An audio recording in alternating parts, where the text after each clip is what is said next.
بسم اللہ الرحمن الرحیم۔ السلام علیکم۔ اس آڈیو میں ہم یا ایھا الذین آمنوا کو آگے کنٹینیو کریں گے۔ اس سے پہلے اگر آپ نے سبسکرائب نہیں کیا تو سبسکرائب کر لیں اور بیل آئیکن بھی پریس کر دیں۔ تو شروع کرتے ہیں۔ عفو و درگزر۔ آیت زیر گفتگو میں نبی مکرم علیہ السلام کو خصوصی طور پر ان صحابہ کرام کو معاف کر دینے اور ان سے درگزر کرنے کا حکم دیا گیا جن کے سبب آپ کو غزوہ احد میں تکلیف پہنچی، جبکہ اللہ نے پہلے ہی ان کی معافی کا اعلان فرما دیا، جیسا کہ ہم سطور بالا پر عرض کر چکے ہیں۔ یہ حکم در حقیقت حضور علیہ السلام کی صفت عفو کو اجاگر کرنے اور غلاموں کو اپنے اندر یہ خوبی پیدا کرنے کی تعلیم کے لیے دیا گیا۔ میرے آقا صلی اللہ علیہ وآلہ وسلم میں یہ صفت بھی آپ کی دیگر صفات کی طرح پورے کمال کے ساتھ پائی جاتی ہے کہ آپ پیکر عفو و کرم ہیں۔ اپنوں کی خطاؤں کو درگزر کر دینا ہی نہیں بلکہ دشمنوں کو بھی معاف کر دینا آپ کی عادت کریمہ تھی۔ اللہ رب العزت جل مجدہ نے آپ کی وساطت سے اہل ایمان کو بھی یہ خوبی اختیار کرنے کا حکم دیا۔ سورہ المائدہ 13 پس اے محبوب علیہ السلام آپ معاف فرماتے رہیے اور درگزر فرمائیے دشمنوں کو، بے شک اللہ پسند فرماتا ہے احسان کرنے والوں کو۔ سورہ الاعراف 199 اے حبیب علیہ السلام معذرت قبول فرمائیے خطا کاروں سے اور حکم دیجیے نیک کاموں کا اور نادانوں کی طرف سے رخ انور پھیر لیجیے۔ نبی کریم علیہ السلام نے حکم الہی کی تعمیر کا جو عملی نمونہ پیش فرمایا اس کا اندازہ درجہ ذیل چند واقعات سے کیجیے۔ ام المومنین عائشہ صدیقہ رضی اللہ عنہا کا بیان ہے کہ نبی مکرم علیہ السلام نے کبھی کسی سے اپنی ذاتی حق تلفی کا انتقام نہ لیا، بلکہ آپ بڑی بڑی گستاخیاں کرنے والوں اور ایذائیں پہنچانے والوں کو معاف فرما دیا کرتے تھے۔ ہاں، احکام الہی سے بغاوت کرنے والوں کے لیے آپ بہت سخت گیر تھے اور ان سے ضرور انتقام لیتے تھے۔ چند واقعات۔ سیرت طیبہ کی کتابوں میں وہ دل دوز واقعات موجود ہیں جو حضور علیہ السلام اور آپ کے صحابہ کو ابتدا اسلام میں مکہ میں پیش آئے۔ خود کائنات کے آقا صلی اللہ علیہ وآلہ وسلم پر کیا نہ بیتی۔ آپ کو مجنون و دیوانہ کہا جاتا، راہ چلتے آپ کے نورانی جسم پر کوڑا کرکٹ اور گندگی پھینکی جاتی، راستے میں کانٹے بچھائے جاتے جن سے بسا اوقات آپ کے پائے مبارک زخمی ہو جاتے، کعبہ میں کئی مرتبہ حملہ کر کے آپ کو قتل کر دینے کی کوشش کی گئی، لیکن آپ کا رویہ یہ تھا کہ خباب بن الارث رضی اللہ عنہ نے بیان کیا کہ اہل مکہ کے مظالم سہتے سہتے ہم سب بے حد تنگ آ چکے تھے۔ آخر کار میں ایک دن حضور علیہ السلام کی خدمت میں حاضر ہوا اور عرض کی، یا رسول اللہ، آخر یہ ظلم و ستم ہم کب تک برداشت کریں گے؟ آپ یقیناً اللہ کے رسول ہیں، مستجاب الدعوات ہیں، اب وقت آ گیا ہے کہ آپ ان ظالموں یعنی مشرکین مکہ کے لیے بد دعا فرما دیں۔ حضرت خباب فرماتے ہیں، اس وقت میرے آقا صلی اللہ علیہ وآلہ وسلم سر مبارک کے نیچے اپنی چادر رکھے کعبہ کے سائے تلے آرام فرما رہے تھے۔ میری بات سن کر آپ تیزی سے اٹھے۔ آپ کے چہرہ انور کا رنگ بدل گیا، یعنی غصہ کی وجہ سے آپ کا چہرہ مبارک سرخ ہو گیا، اور آپ نے فرمایا، اے خباب، تم نے یہ کیا کہا؟ کیا تمہیں نہیں معلوم کہ ہم سے پہلے لوگوں کے جسموں پر لوہے کی کنگھیاں چلائی گئی ہیں جس سے ان کی کھال ٹکڑے ٹکڑے ہو کر جھڑ جاتی تھی؟ ان کے سر پر آرے رکھ کر انہیں دو ٹکڑے کر دیا جاتا تھا، پھر وہ حق کو نہ چھوڑتے تھے۔ اے خباب، اللہ دین اسلام کو کمال تک پہنچائے گا، حتیٰ کہ ایک سوار سنا سے حضر موت تک تنہا سفر کرے گا اور اسے اللہ کے سوا کسی کا ڈر نہ ہوگا، اور ایسا ہی ہوا۔ حضور علیہ السلام نبوت کے 10ویں سال قبیلہ بنو ثقیف کو دعوت اسلام پہنچانے کے لیے طائف تشریف لے گئے، جہاں آپ کو سخت اذیت پہنچی کہ ان ظالموں نے آپ کو مارا پیٹا اور اتنا پتھراؤ کیا کہ آپ کا جسم مبارک لہو لہان ہو گیا، جوتے خون سے بھر گئے۔ آپ نے ان لوگوں سے بچنے کے لیے ایک باغ میں پناہ لی۔ آپ کی اس حالت کو دیکھ کر فرشتے بھی کانپ اٹھے اور پہاڑوں کے فرشتے نے حاضر خدمت ہو کر عرض کی، یا رسول اللہ، اگر اجازت ہو تو میں ان ظالموں پر اخشبین پہاڑ الٹ دوں۔ آپ نے فرمایا، میں نہیں چاہتا کہ وہ ہلاک ہو جائیں، مجھے امید ہے کہ اللہ تعالیٰ ان کی پشتوں سے ایسے بندے پیدا فرمائے گا جو صرف اسی کی عبادت کریں گے اور اس کے ساتھ شریک نہ ٹھہرائیں گے۔ غزوہ انمار ربیع الاول سن 3 ہجری۔ حضور علیہ السلام نے صحابہ کرام کے ہمراہ دوران سفر کسی جگہ قیام فرمایا۔ آپ کسی ضرورت سے تنہا تشریف لے گئے۔ داسور بن حارث نے آپ کو تنہا دیکھا تو موقع غنیمت جانا، تلوار لے کر دوڑا آیا اور آپ کے سامنے تلوار تان کر کھڑا ہو گیا۔ بولا، اب تمہیں مجھ سے کون بچا سکتا ہے؟ آپ نے نہایت اطمینان و اعتماد سے فرمایا، اللہ۔ دسور پر کچھ ایسا رعب طاری ہوا کہ تلوار اس کے ہاتھ سے چھوٹ گئی۔ حضور علیہ السلام نے تلوار اٹھائی اور فرمایا، اب تو بتا تجھے کون بچائے گا؟ وہ بولا، کوئی نہیں۔ آپ نے تلوار پھینکی اور فرمایا، جا معاف کیا۔ یہ جملہ سنتے ہی داسور کی دنیا بدل گئی اور وہ ہمیشہ کے لیے آپ کے دامن سے وابستہ ہو گیا، ایمان لے آیا۔ غزوہ احد شوال سن 3 ہجری۔ آپ کو معلوم ہے کہ اس غزوہ میں حضور علیہ السلام کو کتنی تکلیف ہوئی۔ جلیل القدر صحابہ شہید ہوئے، آپ پر پہ در پہ وار کیے گئے، چہرہ مبارک زخمی ہوا، مقدس دانت شہید ہوا۔ جب کسی نے گزارش کی کہ یا رسول اللہ، ان ظالموں کے لیے بد دعا فرمائیے، تو آپ نے ہاتھ اٹھائے اور فرمایا، ترجمہ، اے اللہ، میری قوم کو معاف کر دے کیونکہ وہ جانتے نہیں۔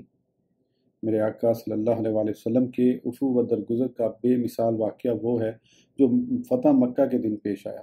اللہ کے رسول نبی رحمت صلی اللہ علیہ وآلہ وسلم کعبہ کے سامنے اپنی اونٹنی پر رونق افروز ہیں۔ آپ کے گرد آپ کے پروانے ہیں اور ان کے چاروں طرف وہ مجرم ہیں جنہوں نے مکی زندگی میں آپ کو ستانے پریشان کرنے میں کوئی کسر باقی نہ رکھی تھی۔ کون سا ظلم تھا جو آپ پر اور آپ کے غلاموں پر نہ ڈھایا گیا ہو؟ ذلت و خواری کا کون سا برتاؤ تھا جو نہ کیا گیا ہو؟ آج اللہ نے دشمنوں پر آپ کو غلبہ عطا فرمایا۔ اگر آپ کا ایک اشارہ ہوتا تو انتقام لینے میں کوئی دیر نہ لگتی۔ صحابہ حکم کے منتظر تھے، لیکن پیکر عفو و کرم رحمت عالم صلی اللہ علیہ وآلہ وسلم کو کسی کا ایک قطرہ خون بہانا گوارا نہ ہوا۔ آپ نے اہل مکہ سے سوال کیا، بتاؤ آج تم مجھ سے کیا امید رکھتے ہو؟ سب بیک زبان بولے، آپ کریم ہیں، کریم کے بھائی ہیں۔ آپ نے فرمایا، ترجمہ، آج تم سے کوئی مواخذہ نہیں ہے، جاؤ تم آزاد ہو۔ حتیٰ کہ آپ نے دشمنوں کے گھروں کو پناہ گاہ بنا دیا، بالخصوص ابو سفیان جو اس وقت تک مسلمان نہیں ہوئے تھے، کے متعلق فرمایا، جو ابو سفیان کی پناہ میں آئے اس کو بھی کچھ نہ کہا جائے۔ ہندا نے غزوہ احد میں آپ کے چچا حضرت حمزہ رضی اللہ عنہ کو صرف قتل ہی نہ کرایا بلکہ آپ کا کلیجہ نکال کر چبایا، آپ کے ناک، کان، انگلیوں کا ہار بنا کر گلے میں ڈالا اور خوشی میں دیوانہ وار ناچی۔ یہی ہندا چہرے پر نقاب ڈالے کلمہ پڑھتی آپ کے دربار میں حاضر ہوئی۔ آپ اس کا اسلام بھی قبول فرما لیتے ہیں، صرف اتنا فرمایا کہ آئندہ تم میرے سامنے نہ آنا۔ حضرت انس رضی اللہ عنہ، خاص خادم رسول صلی اللہ علیہ وآلہ وسلم، جنہوں نے 10 سال شب و روز آپ کی خدمت انجام دی، بتاتے ہیں کہ اس طویل عرصہ میں میرے آقا صلی اللہ علیہ وآلہ وسلم نے مجھ سے کبھی اف تک نہ کہا، نہ یہ کہ کیوں کیا اور کیوں نہ کیا۔ حضرت ابو ہریرہ رضی اللہ عنہ راوی ہیں کہ صحابہ نے آپ کی خدمت میں مشرکین کے لیے بد دعا کرنے کی درخواست پیش کی۔ آپ نے فرمایا، مجھے لعنت کرنے کے لیے مبعوث نہیں کیا گیا، میں تو رحمت بانٹنے کے لیے مبعوث کیا گیا ہوں۔ حضرت ام المومنین حضرت عائشہ صدیقہ رضی اللہ عنہا نے بتایا کہ حضور علیہ السلام کبھی برائی کا بدلہ برائی سے نہ لیتے تھے، بلکہ آپ معاف فرما دیتے اور درگزر فرماتے۔ اور اب ملاحظہ ہو، اس پیکر عفو صلی اللہ علیہ وآلہ وسلم کا پیغام ہمارے نام راوی ہیں حضرت ابو ہریرہ رضی اللہ عنہ فرمایا، صدقہ کرنے سے مال کم نہیں ہوتا، درگزر اور معافی سے سوائے عزت کے اللہ کچھ زیادہ نہیں کرتا، اور تواضع کرنے والے کے اللہ درجے بلند کرتا ہے۔ اے ایمان والو، آقا صلی اللہ علیہ وآلہ وسلم کے اس ارشاد پر غور کرو اور اپنے خیالات کا جائزہ لو۔ کیا یہ حقیقت نہیں کہ ہم پر صدقہ و خیرات کرنا، حتیٰ کہ فریضہ زکوٰۃ ادا کرنا، کس قدر دشوار اور بار ہوتا ہے؟ اس لیے کہ آقا صلی اللہ علیہ وآلہ وسلم کے ارشاد کے برعکس ہم یہ سمجھتے ہیں کہ صدقہ دینے اور زکوٰۃ ادا کرنے سے ہمارے مال میں کمی ہوتی ہے۔ ہمیں اپنے چھوٹوں اور برابر والوں سے تو درکنار اپنے بڑوں تک سے معافی مانگنے میں شرم آتی ہے، یا کسی کو معاف کر دینا ہم اپنی کمزوری اور ذلت سمجھتے ہیں، جبکہ نبی مکرم علیہ السلام کے ارشاد کے مطابق یہی ذریعہ عزت ہے۔ ہمیں لوگوں سے تواضع، عاجزی و انکساری سے پیش آنے میں بے حد تکلیف ہوتی ہے۔ ہم اس کو اپنی حقارت خیال کرتے ہیں، جبکہ اسی سے عظمت و بلندی ملتی ہے۔ اللہ اپنے پیارے محبوب علیہ السلام کے عفو و درگزر کے صدقے میں ہمیں بھی اس خوبی کا عادی بنا دے اور ہم غلاموں کو آقا صلی اللہ علیہ وآلہ وسلم کی اتباع و پیروی کی توفیق نصیب فرما، آمین۔ استغفار۔ آیت زیر گفتگو میں نبی مکرم علیہ السلام کو غلاموں کے لیے استغفار کرنے یعنی طلب مغفرت کا حکم دیا گیا۔ یہاں ہم استغفار کے متعلق چند باتیں عرض کرتے ہوئے یہ بتانا چاہتے ہیں کہ بالخصوص صحابہ اور عموماً پوری امت کے لیے حضور علیہ السلام کو طلب مغفرت کا حکم دینے میں کیا حکمت ہے، جبکہ مغفرت و بخشش فرمانے والا اللہ ہے۔ اللہ پسند فرماتا ہے کہ بندے اس سے طلب مغفرت کرتے رہیں کہ یہ اعتراف ابدیت اور اظہار ابدیت کا نہایت ہی واضح طریقہ ہے۔ اس لیے مختلف انداز سے ہمیں یہ عمل اختیار کرنے کا حکم دیا گیا۔ چند آیات ملاحظہ ہوں۔ سورہ آل عمران 135، 136، 135 اور 136۔ اور یہ وہ لوگ ہیں کہ جب کوئی برا کام کر بیٹھیں یا ظلم کریں اپنے آپ پر تو فوراً ذکر کرنے لگتے ہیں اللہ کا اور معافی مانگنے لگتے ہیں اپنے گناہوں کی، اور کون بخشتا ہے گناہوں کو اللہ کے سوا، اور نہیں اصرار کرتے اس پر جو ان سے سرزد ہوا، اس حال میں کہ وہ جانتے ہیں یہ وہ نیک بخت ہیں جن کا بدلہ بخشش ہے اپنے رب کی طرف سے، اور جنت جس کے نیچے نہریں بہہ رہی ہیں ہمیشہ رہیں گے ان میں، کیا ہی اچھا بدلہ ہے کام کرنے والوں کا۔ سورہ المائدہ 74، 74۔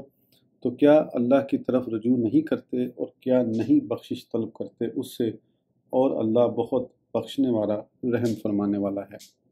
سورہ الانفال 33، 33۔ اور نہیں ہے اللہ انہیں عذاب دینے والا حالانکہ وہ مغفرت طلب کر رہے ہوں۔ سورہ فصلت 6، 6۔ آپ فرما دیجئے میں بظاہر تمہاری طرح انسان ہی ہوں، میری طرف وحی کی جاتی ہے کہ تمہارا معبود ایک ہی اللہ ہے، بس متوجہ ہو جاؤ اس کی طرف اور مغفرت طلب کرو اس سے، اور ہلاکت ہے مشرکین کے لیے۔ سورہ المزمل 20، 20۔ اور اللہ سے مغفرت طلب کیا کرو، بے شک اللہ بخشنے والا رحم فرمانے والا ہے۔ ان آیات میں استغفار کا مطالبہ عام مسلمانوں سے کیا جا رہا ہے، جبکہ رب غفور رحیم کو استغفار اتنا پسند ہے کہ اپنے معصوم نبی صلی اللہ علیہ وآلہ وسلم کو بھی اس کا حکم فرمایا تاکہ آپ کے درجات مزید بلند ہوں، نیز آپ کا استغفار امت کے استغفار کی قبولیت کا وسیلہ بن جائے اور استغفار کرنا سنت قرار پائے۔ ارشاد ہوا سورہ المومن 55، 55۔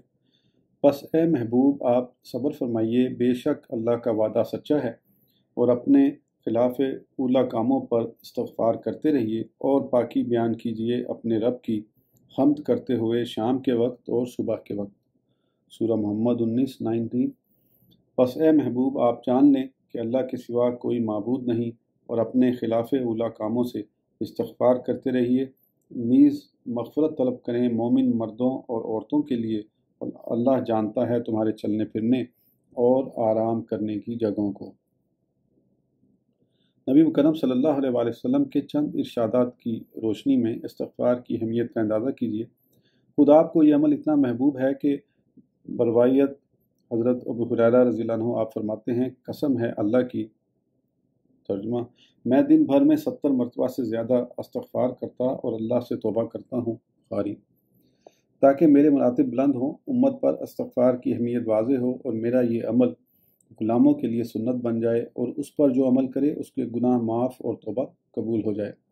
حضرت ابو ہریرہ رضی اللہ عنہ راوی ہیں کہ حضور علیہ السلام نے فرمایا، قسم ہے اس ذات کی جس کے قبضے میں میری جان ہے، اگر تم گناہ نہ کرو تو اللہ تمہیں ختم کر دے، اور ایسی قوم لے آئے جو گناہ کرے اور اللہ سے طلبگار مغفرت ہو، پھر اللہ انہیں بخش دے۔ مسلم شریف۔ حدیث کی وضاحت۔ اس حدیث مبارکہ کی وضاحت ضروری ہے تاکہ قارئین کسی غلط فہمی میں مبتلا نہ ہوں۔ بظاہر مفہوم یہ معلوم ہوتا ہے کہ اعاذ باللہ گناہ کرنے چاہیے تاکہ اللہ سے استغفار کیا جائے، ورنہ اللہ ہمیں ہلاک کر کے کوئی دوسری قوم پیدا فرما دے گا جو گناہ کرے اور طلبگار مغفرت ہو۔ ایسا ہرگز نہیں، بلکہ حقیقت یہ ہے کہ انسان اور ساری مخلوق اللہ کی صفات کا مظہر ہے۔ اگر اللہ ہمیں پیدا نہ فرماتا تو اس کے خالق ہونے کا کیسے پتہ چلتا؟ وہ رازق ہے جس کے لیے رزق اور مرزوق یعنی رزق دیا جائے کی ضرورت ہے، وہ شافی ہے جس کے لیے مرض اور مریض کی ضرورت ہے، وہ دافع البلا ہے جس کے لیے بلا اور اس شخص کی ضرورت ہے جو بلاؤں میں مبتلا ہو۔ غرض یہ کہ اللہ نے اپنی ساری مخلوق کو اپنی صفات کے مظاہرے ہی کے لیے پیدا فرمایا ہے تاکہ اس کی مغفرت حاصل کی جا سکے۔ بس اللہ غفار ہے تو اب بخشنے والا اور توبہ قبول کرنے والا ہے۔ وہ پسند فرماتا ہے کہ اس سے طلب مغفرت کی جائے، توبہ کی جائے۔ وہ بخشنے اور توبہ قبول کرنے کو پسند فرماتا ہے۔ بس انسان قصدن نہیں بلکہ سہون اور خطا گناہ میں مبتلا ہو جاتا ہے، اور اس کی صفت غفار و تواب کے مظاہرے کا ذریعہ ہے۔ اسی لیے اس نے انسان کو علاوہ انبیاء کرام علیہ السلام کے نیکی و برائی کی قوت بخشی۔ ان دونوں قوتوں کے باوجود جو انسان اعمال صالح کرتا ہے وہ فرشتوں سے افضل قرار پاتا ہے، کیونکہ فرشتوں کا تقوی جبری ہے کہ ان کو خلاف تقوی عمل پر قدرت ہی نہیں، اور انسان کا تقوی اختیاری ہے کہ وہ خلاف تقوی عمل پر قدرت کے باوجود تقوی اختیار کرتا ہے، اور جب اس سے کوئی برائی سرزد ہو جاتی ہے تو وہ اس پر نادم و شرمندہ ہو کر اللہ سے توبہ کر لیتا ہے اور طلبگار مغفرت ہوتا ہے۔ ترجمہ: جس شخص نے استغفار کو اپنا وطیرہ بنا لیا تو اللہ اس کی تمام مشکلات کو آسان فرما دیتا ہے اور ہر غم سے نجات عطا فرما دیتا ہے، اور اس کو رزق ایسے ذرائع سے دیتا ہے جن کا اسے گمان تک نہیں ہوتا۔ ابن ماجہ۔ کیونکہ مشکلات میں مبتلا ہونے، غم آنے، رزق میں تنگی و بے برکتی پیدا ہونے کا سبب دراصل انسان کا گناہ اور برائیوں میں مبتلا رہنا ہے۔ بس جو مسلمان اپنے گناہ گار ہونے کا احساس کر لیتا، ان سے تائب ہو جاتا اور اللہ سے طلبگار مغفرت ہوتا ہے تو اللہ رحیم و کریم اس کے لیے رحمت و کرم اور برکت کے دروازے کھول دیتا ہے۔ پھر اس کی زندگی میں سکون و طمانینت اور آسائش کے پھول کھلنے لگتے ہیں اور اسے حیات طیبہ نصیب ہو جاتی ہے، جیسا کہ قرآن کریم میں ہے۔ سورہ الاطلاق آیت نمبر 2 اور جو اللہ سے ڈرتا رہتا ہے بنا دیتا ہے اللہ اس کے لیے نجات کا راستہ، اور اسے وہاں سے رزق دیتا ہے جہاں سے اسے گمان بھی نہیں ہوتا۔ نیز فرمایا گیا سورہ النحل 97 جو نیک کام کرے، مرد ہو یا عورت، بشرطے کہ وہ مومن ہو، تو ہم اسے عطا کریں گے ایک پاکیزہ زندگی۔ حضرت ابوبکر صدیق رضی اللہ عنہ روایت کرتے ہیں کہ حضور علیہ السلام نے فرمایا، گناہ پر اصرار نہیں کیا اس شخص نے جو اللہ سے طلب مغفرت کرتا رہا، چاہے دن بھر میں 70 بار گناہ کرے۔ ابو داؤد۔ اس کا یہ مطلب نہیں کہ بار بار گناہ کیا جائے اور استغفار کرتا رہے، بلکہ مقصود یہ بتانا ہے کہ اللہ بڑا ہی غفور الرحیم ہے۔ بندہ کتنا ہی گناہ کرے اسے مایوس نہیں ہونا چاہیے، اللہ بخشتا ہے، جیسا کہ قرآن کریم میں ہے۔ الزمر 53 اے محبوب آپ فرمائیے، اے میرے بندوں جنہوں نے زیادتیاں کی ہیں، اپنی جانوں پر مایوس نہ ہو جاؤ اللہ کی رحمت سے، بے شک اللہ تمام گناہ بخش دیتا ہے، بلا شبہ وہی بہت بخشنے والا، ہمیشہ رحم فرمانے والا ہے۔ حضرت ابو ہریرہ رضی اللہ عنہ کی روایت ہے کہ نبی مکرم صلی اللہ علیہ وآلہ وسلم نے فرمایا کہ اللہ تعالیٰ نیک بندے کے درجات کو بلند فرماتا ہے تو وہ حیرت سے کہتا ہے یہ درجہ مجھے کیسے مل گیا؟ پس اللہ فرماتا ہے یہ مرتبہ تجھے اس طلب مغفرت سے ملا جو تیرے بیٹے نے تیرے لیے کی۔ مشکوٰۃ۔ عبداللہ بن یسر رضی اللہ عنہ نے بیان کیا کہ حضور علیہ السلام نے فرمایا، خوشخبری ہے اس کے لیے جس نے اپنے نامہ اعمال میں استغفار کی کثرت پائی۔ ابن ماجہ۔ یہ ہے اس استغفار کے فضائل، فوائد اور اہمیت جس کا حکم اللہ جل مجدہ نے اپنے معصوم و محبوب نبی علیہ السلام کو بھی دیا، اور آپ سے سفارش فرمائی کہ آپ اپنے غلاموں کے لیے بھی ہم سے طلب مغفرت کیا کیجیے، جیسا کہ آیت زیر گفتگو میں موجود ہے۔ نیز گناہ گاروں کی طلب مغفرت کے لیے حضور علیہ السلام کے دربار میں حاضری کا حکم دیتے ہوئے بتایا گیا، مغفرت اسی وقت ہوگی جب رسول استغفار فرما دیں گے، جیسا کہ ارشاد ہوا سورہ النساء 64 اور اگر یہ لوگ جب ظلم کر بیٹھے تھے اپنے آپ پر حاضر ہوتے آپ کے پاس اور مغفرت طلب کرتے اللہ سے، نیز مغفرت طلب کرتا ان کے لیے رسول، تو وہ ضرور اللہ کو پاتے بہت توبہ قبول فرمانے والا، نہایت رحم کرنے والا۔ گویا اللہ پسند فرماتا ہے کہ اس سے مغفرت و واسطہ وسیلہ رسول طلب کی جائے۔ کیوں؟ اس میں کیا حکمت ہے؟ اس کی تفصیل تو ہماری کتاب تبلیغی کتاب ملاحظہ کی جا سکتی ہے۔ یہاں مختصراً جواب یہ ہے کہ اللہ رب العزت جل مجدہ کو یہ پسند ہے کہ اپنے بندوں کو جو بھی وہ مانگیں اپنے نبی کی معرفت عطا فرمائے، کہ محبوب کی یہ عزت افزائی ہے کہ بندوں کو اس کے در کا بھکاری بنایا جائے، حتیٰ کہ اللہ کی حکم عدولی اور گناہ کرنے والے بھی اسی در پر حاضر ہوں۔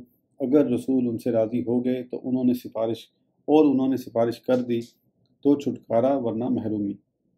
بس اے ایمان والو، رسول سے غلامی کا رشتہ مضبوط رکھو، ان سے محبت کر کے ان کی اتباع و پیروی کے ذریعے ان کی سنتوں کو اپنا کر ان کے ذکر کی محافل منعقد کر کے ہمہ وقت ان پر درود بھیج کر تاکہ تم پر ان کی نظر کرم رہے کہ اس زندگی میں بھی انہی کے در سے بھیک ملتی ہے اور حشر میں بھی انہی کی پناہ میں آنا ہوگا۔ ساحلو دامن سخی کا تھام لو، کچھ نہ کچھ انعام ہو ہی جائے گا۔ آج لے ان کی پناہ، آج مدد مانگ ان سے، پھر نہ مانیں گے قیامت میں اگر مان گیا۔ لا و رب العرش، جس کو جو ملا ان سے ملا، بڑھتی ہے کونین میں نعمت رسول اللہ کی۔ اللہم صلی علی سیدنا و مولانا محمد معدن الجود والکرم وعلی آلہ و اصحابہ اجمعین۔ مشورہ۔ آیت زیر گفتگو میں اللہ رب العزت جل مجدہ نے اپنے محبوب علیہ السلام کو غلاموں سے مشورہ کرتے رہنے کا حکم دیا، یعنی جہاد، حکومت اور دیگر امور میں آپ اپنے غلاموں کی رائے بھی معلوم کر لیا کیجیے۔ عام طور پر مشورہ اس لیے کیا جاتا ہے کہ مشورہ لینے والے کو اپنے ارادے پر پوری طرح یقین نہیں ہوتا، وہ تذبذب اور شش و پنج کی حالت میں مبتلا ہوتا ہے۔ اپنے اعتماد کے لوگوں سے مشورہ کرنے کے بعد اگر وہ ان کی تائید حاصل کر لیتا ہے تو اپنے کام کے لیے قدم اٹھاتا ہے، اور اگر اس کے مشیر مخالفت کرتے ہیں تو وہ ناکامی کے خوف سے اپنا ارادہ تبدیل کر دیتا ہے۔ لیکن یہ صورتحال نبی مکرم صلی اللہ علیہ وآلہ وسلم کے لیے موضوع قرار نہیں دی جا سکتی، کیونکہ آپ کا کوئی عمل ارادہ وحی الہی کے بغیر نہیں ہوتا، حتیٰ کہ آپ کا اجتہاد بھی اللہ کی رضا کے مطابق ہوتا ہے۔ ارشاد ہوا سورہ نجم 2-3 2-3، اور وہ محبوب علیہ السلام تو بولتے ہی نہیں، اپنی خواہش سے نہیں ہے یہ مگر وہی جو ان کی طرف کی جاتی ہے۔ حضرت عبداللہ بن عمرو بن عاص رضی اللہ عنہ بتاتے ہیں کہ میری عادت تھی کہ حضور علیہ السلام کی زبان مبارک سے میں جو کچھ سنتا لکھ لیا کرتا تھا۔ بعض احباب نے مجھے منع کیا اور کہا کہ تم حضور کی ہر بات لکھ لیتے ہو، حالانکہ آپ انسان ہیں، کبھی غصے میں بھی کوئی بات فرما دیا کرتے ہیں۔ بس میں نے لکھنا چھوڑ دیا۔ چند دن بعد حضور علیہ السلام نے مجھ سے پوچھ لیا کہ تم حسب معمول میری باتیں کیوں نہیں لکھ رہے؟ میں نے جو وجہ تھی بتا دی۔ بس آپ نے فرمایا، ترجمہ: لکھا کرو قسم اس ذات کی جس کے قبضے میں میری جان ہے، میری زبان سے کبھی کوئی بات حق کے سوا نہیں نکلی۔ بس جب آپ کی کوئی بات بغیر وحی الہی کے نہیں ہوتی تو آپ کا کوئی عمل یا اس کا ارادہ وحی اور مرضی الہی کے بغیر کیسے ہو سکتا ہے؟ اور اللہ کے حکم کی تعمیل کے لیے آپ کو کسی کے مشورے اور کسی کی تائید حاصل کرنے کی کیا ضرورت؟ اور اگر مشورہ منفی ہو تو آپ اسے کیسے تبدیل یا ترک کر سکتے ہیں؟ بات قابل غور ہے۔ بلا شبہ نبی مکرم علیہ السلام کو مشورہ کرنے کا حکم دیا گیا، لیکن اس کی وجہ وہ نہیں جس کی بنا پر عام لوگ مشورہ لیتے ہیں، بلکہ آپ کو یہ حکم اس لیے دیا گیا کہ آپ کی امت مشورے کی اہمیت کو جانے اور ان فوائد کو حاصل کر سکے جو مشورہ لینے سے ہوتے ہیں، نیز یہ عمل آپ کی سنت قرار پائے اور مشورہ لینے اور دینے والے دونوں کو دنیاوی فوائد کے ساتھ آخرت میں بھی اس کا اجر و ثواب ملے۔ تیسری وجہ یہ ہے کہ حضور علیہ السلام کا دور اسلام کا ابتدائی دور تھا۔ اس دور میں حلقہ بگوشان اسلام کی تالیف، قلب، ہمت افزائی اور دلجوئی نہایت ضروری تھی، جس کے متعدد طریقوں میں سے ایک طریقہ مشورے کا بھی اختیار کیا گیا۔ صحابہ کرام کے لیے یہ نہایت ہمت افزا بات تھی کہ اللہ کے رسول اور ان کے آقا صلی اللہ علیہ وآلہ وسلم کے دربار میں انہیں یہ اہمیت حاصل ہو کہ صرف کام کرنے کا حکم ہی نہ دیا جائے بلکہ بوقت ضرورت ان کی رائے بھی لی جائے۔ اس طریقے سے ان میں خدمت دین اور دین کی جانثاری کا جوش و جذبہ دوبالا ہوتا رہا، اور وہ ہر کام کو صرف حکم کی تعمیل ہی نہیں بلکہ اپنی ذمہ داری سمجھ کر انجام دیتے رہے۔ غزوہ بدر کے موقع پر جب حضور علیہ السلام نے صحابہ سے مشورہ کیا کہ قریش کے تجارتی قافلے کا پیچھا کر کے واپس چلا جائے یا قریش سے مقابلہ کیا جائے، تو بعض صحابہ نے جنگ نہ کرنے کا مشورہ دیا، جو حضور علیہ السلام کو پسند نہ آیا، کیونکہ آپ کو اللہ کی طرف سے جنگ کا حکم مل چکا تھا۔ اس موقع پر حضرت ابوبکر صدیق، حضرت عمر، حضرت مقداد رضی اللہ عنہم نے جب جنگ کی تائید میں پرجوش تقریریں کی تو مخالف رائے دینے والے بھی جوش میں آ گئے اور جنگ ہوئی، کامیابی و کامرانی قدم بوس ہوئی۔ تفصیل کے لیے ہماری کتاب یوم الفرقان ملاحظہ ہو۔ بہرحال اللہ کے رسول صلی اللہ علیہ وآلہ وسلم صحابہ کرام سے اہم امور پر خصوصاً جنگوں کی تیاری کے موقع پر مشورہ فرماتے تھے، اور جو رائے حکم الہی اور مرضی الہی کے خلاف نہ ہوتی آپ اس کو پسند فرماتے اور اس پر عمل بھی کرتے تھے۔ غزوہ احزاب، جسے غزوہ خندق بھی کہا جاتا ہے، کے موقع پر آپ نے صحابہ کرام سے مشورہ فرمایا اور تدبیر جنگ سے متعلق صحابہ کو رائے دینے کی اجازت مرحمت فرمائی۔ اسی موقع پر حضرت سلمان فارسی رضی اللہ عنہ نے مدینہ اور دشمن کے درمیان خندق کھودنے کی تجویز پیش کی۔ اہل عرب کے لیے جنگ میں یہ تدبیر اختیار کرنا ایک بالکل نئی بات تھی کہ یہ اہل فارس ہی کا طریقہ تھا، لیکن حضور علیہ السلام نے اس رائے کو پسند فرمایا اور خندق کھودی گئی۔ صلح حدیبیہ کے موقع پر بھی حضور علیہ السلام کو حدیبیہ تک پہنچنے سے پہلے ہی اطلاع مل چکی تھی کہ اہل مکہ آمادہ جنگ ہیں، وہ کسی صورت میں بھی مسلمانوں کو مکہ میں داخل نہیں ہونے دیں گے۔ اس وقت آپ نے صحابہ کی رائے طلب کی، صحابہ نے اپنی اپنی رائے کا اظہار کیا۔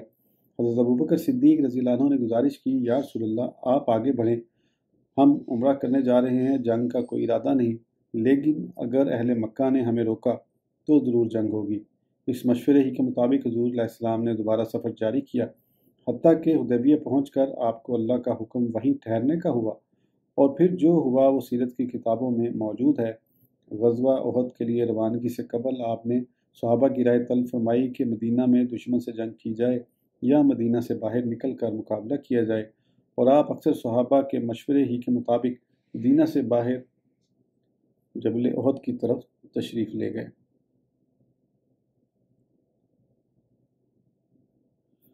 آج کی آڈیو کے لیے اتنا ہی، پھر انشاءاللہ اگلی آڈیو میں آگے کنٹینیو کریں گے۔ اس وقت تک کے لیے اجازت دیجیے، اللہ حافظ۔